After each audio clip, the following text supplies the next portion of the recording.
Good evening, everyone. We begin tonight with breaking news. Just one day since the attorney for the former president of the United States argued in federal court that a president has the authority, under the theory of absolute immunity, to murder their political opponent. Only one Republican, reacted to that insane idea. Former New Jersey Governor Chris Christie, who up to about an hour ago was running for president against Donald Trump. Christie, the only Republican to consistently and sharply criticize Trump, has dropped out of the race. And what he has had to say about Trump and about his remaining opponents is where we begin tonight. Just a short time ago in New Hampshire, Christie said he no longer saw a path to the Republican nomination. Please understand this. I have known him well for 22 years, more than anybody else in this race has known him. And I can promise you this, if you put him back behind the desk in the Oval Office and a choice comes and a decision is needed to be made as to whether he puts himself first or he puts you first, how much more evidence do you need that he will pick himself? But even before the announcement made it official, apparently Christie didn't realize that his mic was still hot when he said this, apparently speaking about Donald Trump's remaining rivals. Yeah, that's what you get. Yeah, I mean, look, she spent $68 million so far, just on TV. Spent $68 million so far, $59 million by DeSantis, and we spent 12. I mean, who's punching above their weight and who's getting a return on their investment, you know? And she's going to get smoked. And you and I both know it. She's not up to this. She hasn't even been. She's still 20 points behind Trump in New Hampshire, right? Yeah. And, And he's still going to carry Iowa, right? Yes. Oh, I talked to DeSantis called me, petrified that I would. He's probably getting out after Iowa. I mean, ouch. But also no lies detected. In the meantime, he's not endorsing any other Republicans for now, which, given everything, doesn't seem entirely surprising. Joining me now is Jen Psaki, host of Inside with Jen Psaki, and Michael Steele, former RNC chair and co-host of a new morning show on MSNBC called The Weekend with Michael Steele, Simone Sanders Townsend, and Alicia Menendez, which premieres this Saturday at 8 a.m. Eastern. And with my congratulations, Thank my friend. I normally would do ladies first, but I got to come to you first, my brother. He's going to be getting up really early soon. On the Real early, exactly. Oh, I remember the day. I remember the time. But, Chris Christie. Yeah. Let's talk. I mean, he has known Trump the longest out of everyone here. The hot mic thing we're going to get to in a second. Right.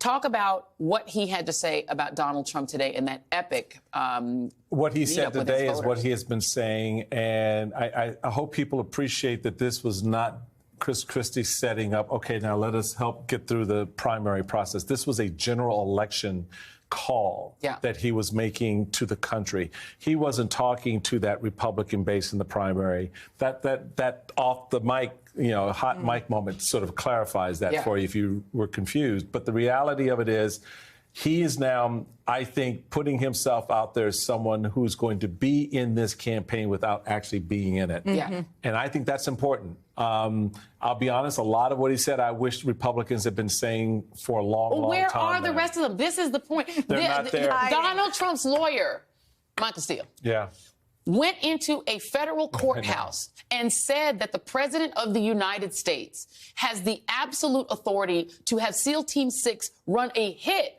on their political opponent, meaning, by his logic, Joe Biden could have a hit against Donald Trump. And he made that, and no one said anything except Chris Christie. What is happening? So the question to those folks is, do you think it's okay that Joe Biden could order SEAL Team 6 to call out a hit on Donald Trump? What's your yes or no? Because basically Donald Trump said that, he said yes. He could do it.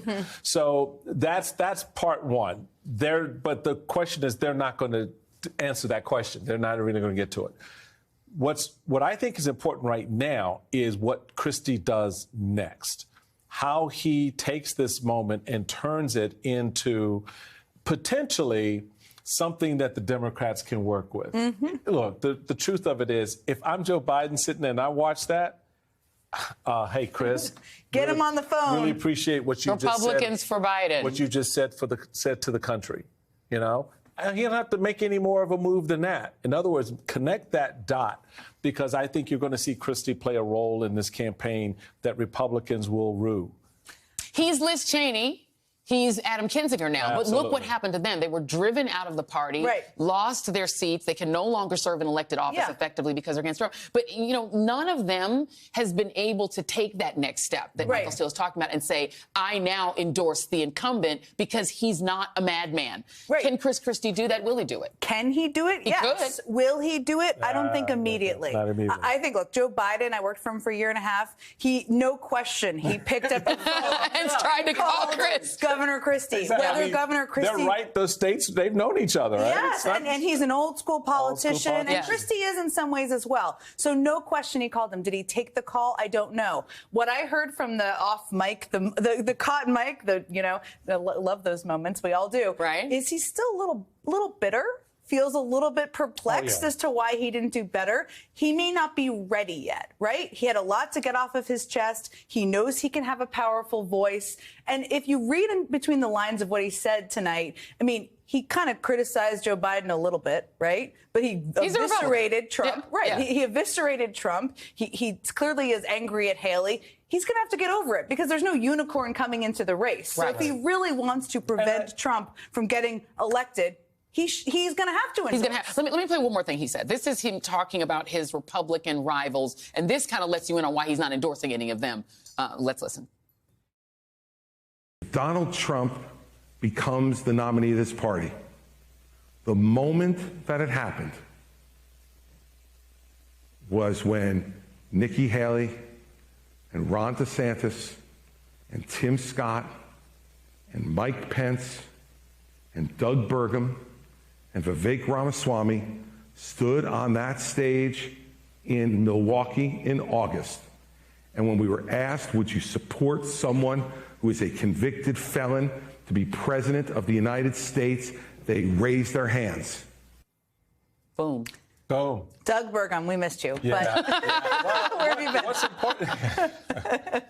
What's important about that moment is he then lays out the bar, which is if you cannot say that Donald Trump is unfit for office, then you yourself are unfit for the office. And that you put those 2 points together, what we just saw, and that statement about the fitness of office, you understand why he did not endorse. And you understand why he will not endorse. And the other thing, keep in mind, everybody else got out the race and haven't endorsed either. That's true. But he is the only one, only one that has had the courage to go after Donald Trump by name. DeSantis didn't have the courage to do it. Nikki Haley, they're all sort of low-key still Trump fans while they're running. He's the only one who did it. So he is a significant player here. And the fact is that the danger he's calling out is the same danger that Joe Biden is calling out, that Esper is calling out. That's exactly true. He has a lot of company among Republicans or people who consider themselves conservative Republicans. An interesting moment in the speech, well, it was certainly not to Trumpers, and it was more to moderate Republicans or independents. There were a few moments where he sort of exposed maybe what he was talking about on a therapist's couch over the last couple of years, right? Yeah. Which was basically looking back on his decision to endorse Trump. And that message was to Nikki Haley and Ron DeSantis and maybe Doug Burgum. He didn't just endorse him, Jen. He led his transition team. You're right. He was a supporter of his. He's known him forever. He knew what this guy was, and he still was. And he's remedied his actions in many ways since then. But that was sort of an admission. And I heard that as a speaking to, you're going to have to live with the consequences of the choices you make over the next 10 months. Speaking to those who are running for the president. He was speaking to the party writ large. He was actually speaking to that 70%, that 60 to 70% of the rest of the GOP. Right. Yeah. Particularly those in elective office. Let me play Mark Esper, because they used to call me Yesper, right? Because he was the defense secretary who would do whatever he was told most of the time. Here he is saying what he wouldn't do. This is cut two for my wonderful director.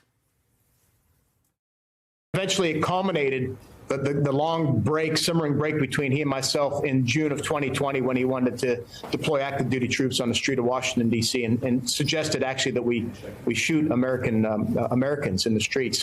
One more cut. This is Esper saying what he thinks of Trump. Here's Esper again. I do regard him as a threat to democracy. Democracy as we know it, our institutions, our political culture, all those things that make America great, and have defined us as, the oldest democracy on this planet. Jen, the seeds of Republicans for Trump are there. Yes. There are Republicans who are willing to say that. That guy's a Republican. Yes. These are not liberals. These are not people who are liberal. These are conservative Republicans who worked for Trump. Yes. Is President Biden's campaign prepared in this moment to take full advantage of this, whether or not these people endorse him outright? When are they cutting these ads? They don't have to endorse him. They don't have to endorse him right out. And they may not be willing to appear in ads, but they have all sorts of channels. They talk to all sorts of people, and they know how powerful Mark Esper's voice out there and a lot of these voices. And frankly, what he just said, I used to work in the national security world. People who are not political, who would consider themselves Republicans, that's exactly who worked in the Trump administration. Yep. Yes. That is exactly what they tell you. Yes. That this is existential, that the threats he poses to national security are historically existential. So, yes. But I will tell you, Joy, I do think they are in touch through a range of channels. It doesn't mean they have to be in ads. He may not be in an ad. I don't think he'll agree to Yeah, but be what in he an said ad. could be in an ad. It could be in an ad. And outside groups and super PACs can run ads with that sort of stuff. It's been on TV. And It can be in an ad. That's That's it. That's There you go. true. And they should and they will, I think. Well,